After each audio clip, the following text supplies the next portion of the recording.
Greetings and appreciation for tuning into my channel, CryptoQ Media. Time to get down to brass tacks, an unsolicited recommendation from the SEC: Ripple, a price that seems to be a stumbling block, and the necessity of reaching a final agreement. To be more specific, I'd like to analyze the Chris Larsen recommendation of XRP. Give the video a thumbs up and subscribe to the channel before we start. First things first, this is not going to get into any political debates. In fact, I'm going to talk about something I didn't even plan on talking about. I take it this has nothing to do with taking a stand or endorsing a specific political candidate. I feel the need to bring this up since something isn't right. Please express your comments in the comment box. I am once again interested in hearing your perspectives on the topic. However, word got out today that Chris Larsen has endorsed Kamala Harris for president and has also contributed to her campaign. Actually, it's perplexing me. It may be an illogical chess player making a major move that the rest of us miss, as I indicated in my live webcast.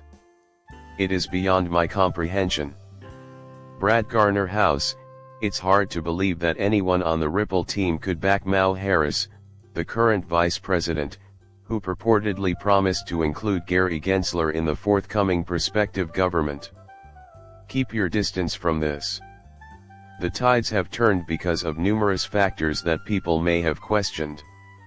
Many people are wondering if Ripple is actually improving. Honestly, I'm not really in a position to argue about it right now, but the plot is completely confusing.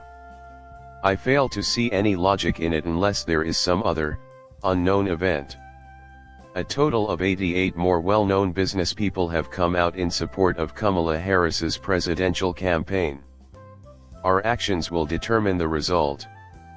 However, I value your opinion on the subject. I think it's a poor decision. In a nutshell, I disagree with it. But for now, the political part doesn't really matter to me.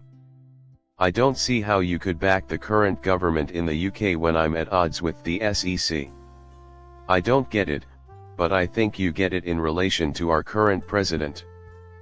Please let me know what you think about the progress of RL, USD, and Brad, who is trying to increase our presence in Tokyo and strengthen the storyline that was started in Japan.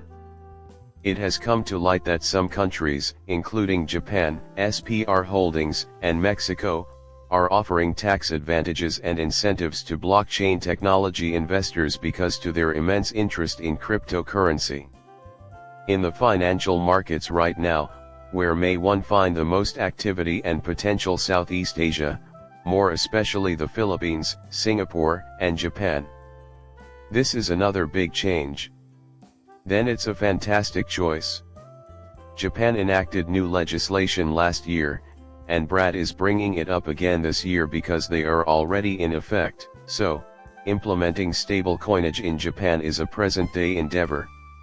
Japanese financial institutions have established a transparent framework for cryptocurrency regulation, positioning themselves to be a global leader in stablecoin adoption.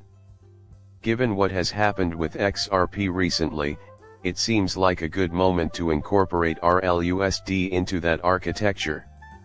Once again, I think this is a brilliant and well-planned move by Ripple, and Brad Garlinghouse in particular.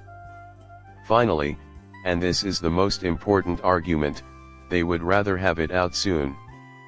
A lot of people have been wondering about the settlement ever since. Many people were wondering what was going on. What interests me now is the story that is predicated on that step's assumption. If you accept, it indicates that Ripple or XRP has offered you $125,000.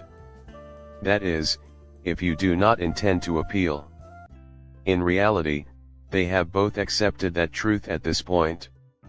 Therefore, it does not necessarily mean that it is over, rather, it merely lengthens the duration of things. We can say with certainty that they are prepared to listen to opposing viewpoints until a compromise is reached. Along with the proposed order that Ripple is presenting today, the SEC has also approved the request. The company is asking the court to postpone the order's deadline of September 6, which was 12.5 million ripples. Ripple has already notified the court that it will hold 111% of the mandated funds in a bank account for 30 days before to that day.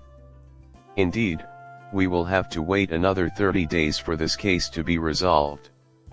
Nonetheless, I think the sentiment does include some merit. The money would definitely end up somewhere else if the SEC sued them. So, I guess it's not that bad when put into perspective. What's making this so crazy so far? In any case, I will save you the details.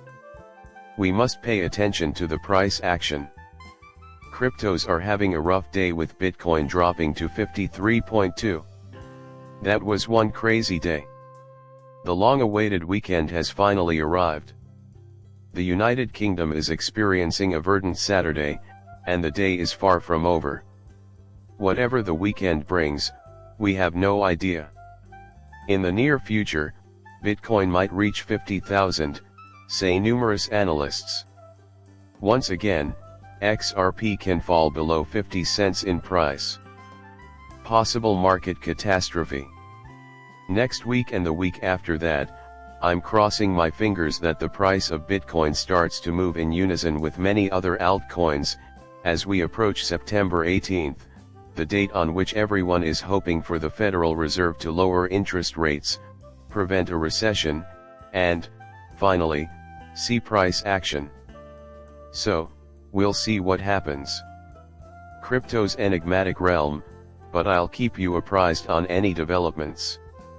Do you think Chris Larsen supported Kamala Harris for any particular reason? This is not the place for a political debate. I am truly interested in hearing your thoughts on this. That you took the time to watch my video is truly appreciated. Subscribing and liking my channel would mean the world to me. Until next time.